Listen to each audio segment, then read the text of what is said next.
The air in downtown Seattle always had that crisp bite in early spring, a mix of salty ocean mist and blooming cherry blossoms that promised renewal for everyone else. But for me, Laura, it was just another reminder of the family gatherings where I had to paste on a smile and pretend I belonged. I was 17. Confined to a wheelchair since a car accident at 12 that shattered my spine and my family's patience along with it. That night, as I navigated the slick sidewalks toward the rehearsal dinner at a trendy loft space with floor-to-ceiling windows overlooking the Puget Sound, my hands gripped the rims tighter than usual. My sister Kelsey had chosen the spot for its Instagram-worthy vibe, minimalist chic, exposed brick, and string lights that made everything look effortlessly perfect. I paused outside, watching shadows of guests inside clinking glasses, their laughter muffled through the glass. They looked so at ease, so included.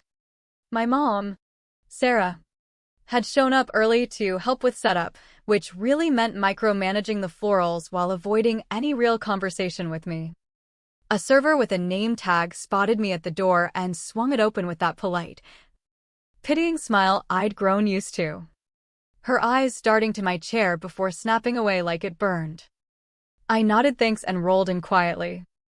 The room glowed with warm amber light from pendant lamps, flattering skin tones and hiding flaws except mine. Apparently, a long communal table dominated the space, draped in white linen with eucalyptus sprigs and elegant place cards in metallic gold. The event coordinator, a sharp woman in all black, fussed over the candles like they held the secret to eternal happiness. I scanned for my name, wheeling slowly past the seats. Kelsey's card sat dead center, her fiancé Greg's right beside it. Dad, Andrew, had his at the head, as always. But mine? Nowhere. Until I reached the far end. Tucked behind a pillar near the kitchen door, a scribbled note on plain paper. Not even printed like the others. Requires assistance. My chest tightened, like someone had punched the air out of me. Was this a mix-up? A cruel prank? No. It felt too deliberate. Too dismissive. I didn't touch it. Instead, I backed up and parked against the wall, blending into the shadows as guests filtered in. Sarah emerged from the back, her face flushed from a glass of Pinot Noir and whatever small talk she'd been forcing. I waved her over softly. "Mom," I whispered when she approached with that tight-lipped smile that screamed inconvenience. "They didn't put my name. It just says requires assistance." She blinked, tucking a stray hair behind her ear. "Oh, sweetie. It's probably nothing. Don't blow it out of proportion. This is Kelsey's big moment, let's not make waves." And just like that, she patted my shoulder and walked away, leaving me there like an afterthought. The dismissal stung worse than the card itself. A quiet confirmation that I was the problem, not the oversight. This wasn't new.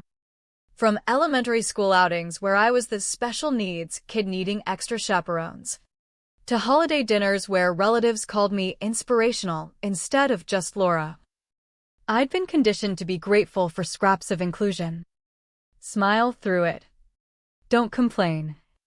Don't demand. But as the room filled and people took their seats, I rolled to that corner spot, feeling eyes skim over me like I was furniture. A distant cousin, Jason, I think, leaned to his wife and muttered, "Is she part of the staff?" loud enough for me to hear but not acknowledge. I sipped water, controlling my breath, letting the hurt simmer into something colder, more resolved. Then came the toast. Kelsey stood, radiant in her silk blouse, tapping a spoon against her flute. The room hushed. "I just want to thank everyone here, the people who mean the most to me, for making this possible. My bridesmaids, you've been amazing. Mom and Dad, for all the support. Greg, for putting up with my crazy planning." Laughter rippled through the crowd, warm and inclusive. I waited for my name.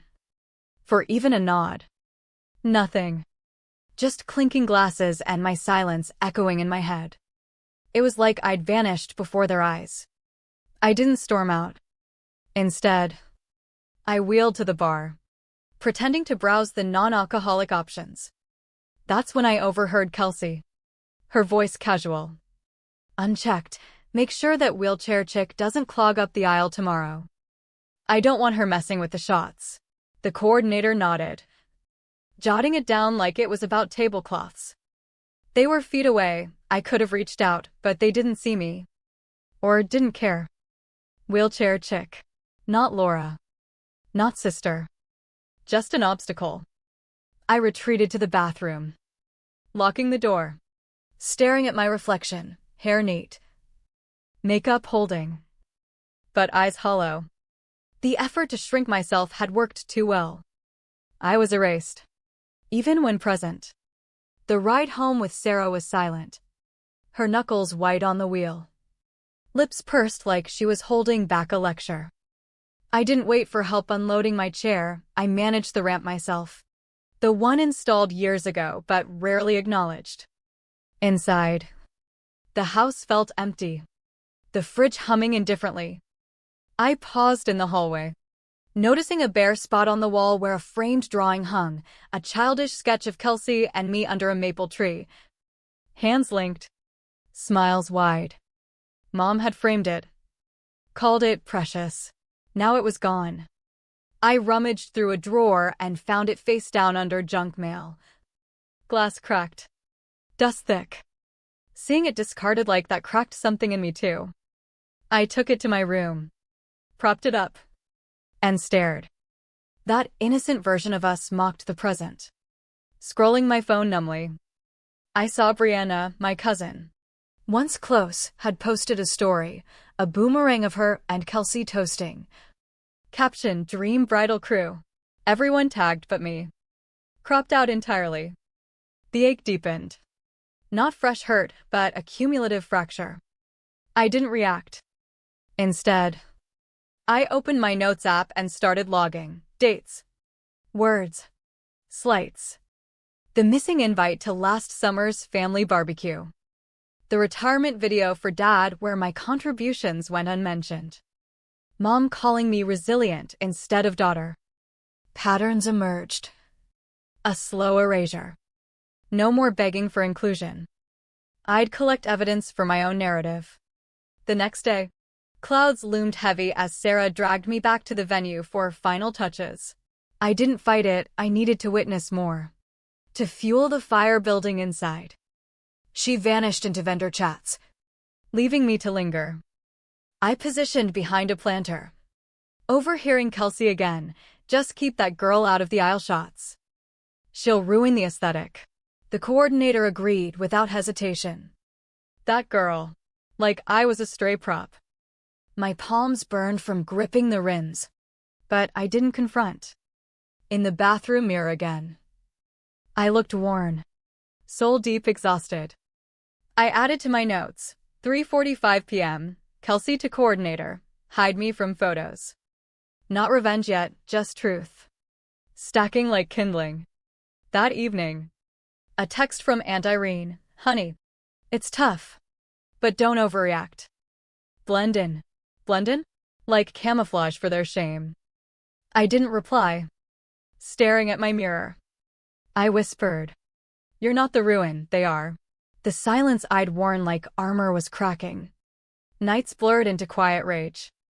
I sifted through old files on my laptop, design drafts for Kelsey's invitations, color schemes, fonts, floral motifs I'd sketched during late-night calls where she gushed. You're so talented. Laura, this makes it family. Now, comparing to photos she'd sent, they were identical, but credited to my genius friend Olivia in the group chat. Emojis and praise flowed for Olivia. I journaled, things they stole without asking. My designs. My voice. My place. At the pre-wedding brunch in a sun-drenched vineyard outside the city. The heat amplified the isolation. Sarah parked without a word. No help offered. The stone path led to linen-draped tables, a slideshow looping family moments, my storyboards, my transitions, my quote at the end. Kelsey toasted. Shout out to Olivia for the stunning visuals. Applause. My knuckles whitened. In the chat, my suggestion for a fade effect had earned Brianna's eye roll emoji. No defense. Seated at the end, buffered by empty chairs. I felt like a ghost. Sarah glanced, but said nothing. You good? She asked later. Not waiting for an answer. Back home. Notes expanded, slideshow stolen. Credit to Olivia. Isolated seating. Ignored in toast. The weight pressed. But clarity sharpened, I wouldn't fade quietly. The bridal suite morning hummed with excitement. Stained glass casting rainbow patterns. Sarah texted, come early. Get involved. Involved? I waited in the hall like a spare part. Hang back, the coordinator said. Group shots first. Minutes stretched. Brianna's story popped. Ultimate bridal squad. Arms linked. Smiles perfect, me absent. The numbness cracked into sharp pain. Sarah found me. They're on schedule. Easier without. Without me. Why am I even here? I asked. She faltered. It's not personal. But it was. I slipped outside. Breathing free air. Plotting. That night, I assembled printouts of my designs. Chat screenshots. The cracked drawing. Into a box with a note. From the one you edited out. A QR code linked to my video. Calm. Factual. I'm not ruining your day. Just reminding you I exist. I couriered it to the venue. Next day delivery. Watching the live stream from bed. Calm settled. The box arrived mid-cocktail hour. Placed on the gift table. Kelsey opened it. Froze. Prints. Drawing. Note. Scan. My voice played, slights listed. No drama. Just truth. You don't have to say my name. But you can't erase it. Silence spread. Brianna backed away. Sarah went still. Kelsey walked off mid-toast. Whispers erupted. Where's Andrew? Dad had skipped. Texting me, you don't owe them. The DJ fumbled. Dance skipped. Phones buzzed, my video shared. Brianna deleted her post. The perfect day fractured. Not destroyed. But exposed. I drew that night, an open window. My chair in light. Not revenge's thrill. But quiet power. The cost? Fractured ties. But I fit my skin at last. 2 days post-wedding. The house creaked with unspoken tension. No calls. Just a like from Selena, my aunt, on the video. Enough. Sarah called me to eat. Voice neutral. Extra utensils hinted at olive branches. But I declined. Shifts subtle, no more forced cheer. Brianna texted, didn't know it was that bad. Sorry if I hurt. Deleted it, didn't need her crumbs. Group chat died, sparse posts. No depth. I sketched alternate weddings, me-centered. Throne-like chair. Not for them, for me. Rain pattered as Selena arrived unannounced. Bag in hand, my original dress choice. I should have trusted you. Not Kelsey. We sat. Tea steaming. I knew enough. Silence isn't neutral. No grand apology. But real. I stood on crutches to see her out. I never needed spotlight, just my seat. She squeezed my hand. Left. Weeks later. Summer warmed Seattle. I submitted my art portfolio. Uninvited unfolding as finale. Dad walked with me. Speaking up lost them? They weren't listening. Selena's card, you taught me to see. Envelope sketch of me laughing. Alive. Chat stayed quiet. Kelsey went offline, time off. Wedding faded from talk. I filled sketchbooks. Journaled. Quiet thunder freeze. No bridges burned, just refused to stand on crumbling ones. The price of truth? Loneliness. But authenticity. I wasn't extra, I authored my story. They paid by facing theirs.